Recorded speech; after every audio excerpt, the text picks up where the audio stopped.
Welcome. In this quick guide, I'll show you exactly how to find your blocked list on the Facebook app when you're using a PC, especially with the latest update where things have been slightly rearranged. Let's get right into it. First, open the Facebook app or go to Facebook in your browser on your computer and make sure you're logged into your account. Once you're on the home page, look at the top right corner of the screen. You'll see your profile picture there. Go ahead and click on it. A drop-down menu will appear with several options. From here, find and click on Settings and Privacy. This will expand into another small menu. In that list, click on Settings. This will take you to the main settings page where Facebook organizes all your account controls.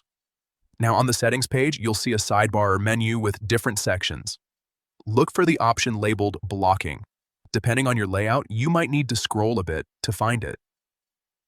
Once you see Blocking, click on it to open the blocking settings.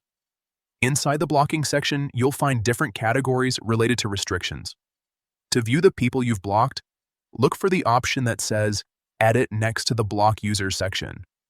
Click on Edit and then select See Your Blocked List. As soon as you click that, your full blocked list will appear. Here you can review everyone you've blocked, and if you ever want to unblock someone, this is exactly where you can do it. And that's it. The updated layout might feel a bit different at first, but once you know where to look, it's actually very straightforward.